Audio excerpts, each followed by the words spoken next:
আমি সেই, আপনি কি মনে করেন এত সোজা? একজন বক্তা ঢাকা ফেনী থেকে রওনা দিলে কয় ঘন্টা সময় লাগে এখানে আসতে? কি পরিমাণ পরিশ্রম হয়, কি পরিমাণ ত্যাগ স্বীকার করতে আপনি জানেন? এক একজন বক্তার জীবন চলে রাস্তাঘাটে, গাড়ি অ্যাক্সিডেন্ট করে দুনিয়া থেকে বিদায় হতে হয়। যেই দিনই গাড়িতে উঠি সেই দিনই প্রায় দিন ডক্টর আব্দুল্লাহ জাহাঙ্গীর রহিমাহুল্লাহর কথা মনে ওঠে। গত কয়েকদিন আগে আমাদের বাংলাদেশের একজন প্রখ্যাত মুফাসসির মাওলানা আব্দুল হাই মোহাম্মদ সাইফুল্লাহ আকরামাহুল্লাহ শাফাহুল্লাহ ওয়া বারাকাল্লাহু ফি মাহফিল করে যাওয়ার পথে অ্যাক্সিডেন্ট এমন ভাবে করলেন যে আল্লাহ যেন নিজে সুবহানাল্লাহ মানে সাহায্য করে নিজ দয়ায় তাকে রহমত করে বাঁচিয়ে রেখেছেন। না হয় গাড়ি যেভাবে অ্যাক্সিডেন্ট করেছে দুনিয়াতে তাকে খুঁজে পাওয়ার কথা নয়। এরপরে চোখের পাপড়ির উপরে সেলাই লেগেছে প্রায় 8টা সেলাই চোখের পাপড়ির উপরে লেগেছে, বেহুশ হয়ে গিয়েছেন।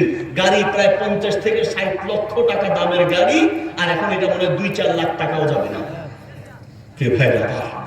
এক একজন বক্তা আরামটা আপনি দেখেন, এই হুজুরের দাওয়াত দিলাম, হুজুর 1 থেকে 1.5 ঘন্টা 2 ঘন্টা সময় দিয়েছে, হুজুর আপনাকে 1 ঘন্টা সময় দিয়েছে, আপনি এটা দেখেছেন। কিন্তু আপনাকে 1 ঘন্টা সময় দেওয়ার জন্য হুজুরের কয় ঘন্টা লেগেছে?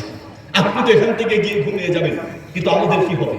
রাস্তায় রাস্তায় ঘুরতে হবে ঘন্টার পর ঘন্টা, 1 ঘন্টা 2 ঘন্টা, কোনো প্রোগ্রামে যেতে 8, 10, 9, 10, 12, 13, 14 ঘন্টা পর্যন্ত লেগে যায়, জামে পড়ে থাকতে হয়। বলতে চাচ্ছি এই ভাই, এত পরিশ্রম করে এত কষ্ট করে যে মাহফিলে যারা আয়োজন করেছে, আজ একদিন আপনি বসলেন, কিন্তু যারা আয়োজন করেছে খোঁজ দিয়ে দেখেন, আমিও তো প্রোগ্রাম করি, আমি মাহফিল করি, আমিও বুঝি প্রত্যেকটা প্রোগ্রামের আগে 1 মাস 2 মাস পর্যন্ত রাতের ঘুম ঠিক থাকে না, ঠিক মতো ঘুমাতে পারে না।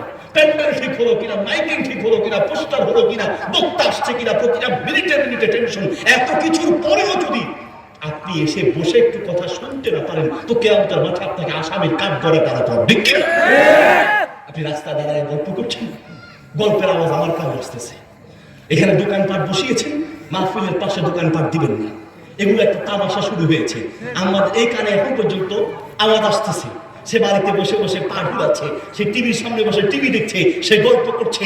আমরা সেটি তোমাকে কোরআন হাদিসের কথা বলার জন্য, আর তুমি এখানে গল্প করছো, গুজব করছো, তামাশা করছো। কিয়ামতের মাঠে আসামির কাঠগড়া দাঁড়াতে হবে, ঠিক আছে?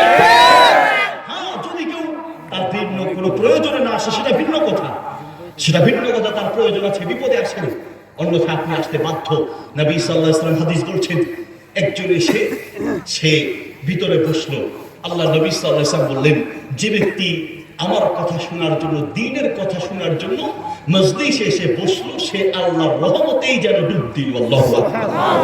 আরেকজন ওই বাহিরে দাঁড়ায় আছে, ইস্তাহিয়া ফাস্তাহিয়া আল্লাহু আনহু, সে লজ্জা পেয়েছে, ভিতরে যান, থাকি বাহিরে, ভিতরে যায় কি হবে? ওই বাহিরে সে লজ্জা পেয়ে আসে নাই। আল্লাহর নবী বলেন যে আল্লাহ তাকে লজ্জা করেছেন, তার মানে আল্লাহ তাকে রহমতের কুলে টেনে নেন নাই, সে আল্লাহ রহমত থেকে বঞ্চিত। আর একজন ইনতলাকা, চলে গেল, পছন্দ হয় না, তার পছন্দ মতো হয়নি, ভালো লাগে নাই, সে চলে গেল। নবী সাল্লাল্লাহু আলাইহি ওয়াসাল্লাম বলেন, ইনতলাকা, যে চলে গেল, তাজাওয়াজ আল্লাহু আনহু, আল্লাহ তার থেকে মুখ ফেরায় নিল। আর যে ব্যক্তি আল্লাহ থেকে মুখ ফেরায় নিবে, ওই ব্যক্তির জাহান্নাম আর আল্লাহর গজব ছাড়া উপায় থাকবে না, ঠিক কিনা? সেটা আমি বলি আর যেই বলি, যদি কোরআন সুন্নাহর কথা হয় আর আপনার কোনো জরুরি কোনো কাজ না থাকে, আপনি শুনতে বাধ্য। বন্ধুগণ, বলতে চাচ্ছিলাম, সমাজ যদি পাল্টাতে চান তো নাম্বার 1 আল্লাহর ভয় লাগবে, নাম্বার 2 সমাজ পাল্টাতে হলে নবী মুহাম্মদুর রাসূলুল্লাহ সাল্লাল্লাহু আলাইহি ওয়াসাল্লামের আদর্শ লাগবে। আরবিতে একটা প্রবাদ আছে, আসলিহিল মিসবাহ বাদলা আন তাসুব্বা যালাম। অন্ধকারকে গালি দেওয়ার পরিবর্তে আলো জ্বালিয়ে দাও, সমাজ এমনি বদলে যাবে। অন্ধকারকে গালি দেওয়া লাগবে। সমাজ পাল্টাতে চাও তো সমাজের মধ্যে আল্লাহ নবীর আদর্শ বাস্তবায়ন করো, পুরো সমাজ একদিনে পাল্টে যাবে, ঠিক কিনা? তার আগে তোমার মধ্যে রাসূলুল্লাহর আদর্শ ঢুকায়, তুমি নিজে একজন আদর্শবান হওয়ার চিন্তা করো। তোমার মাথার চুল থেকে পায়ের তলা পর্যন্ত, তোমার বডি, তোমার শরীর, তোমার অঙ্গ প্রত্যঙ্গের ভাষা, তোমার বডি ল্যাঙ্গুয়েজ যেন হয় আল্লাহর নবীর বডি ল্যাঙ্গুয়েজের মতো, ঠিক কিনা?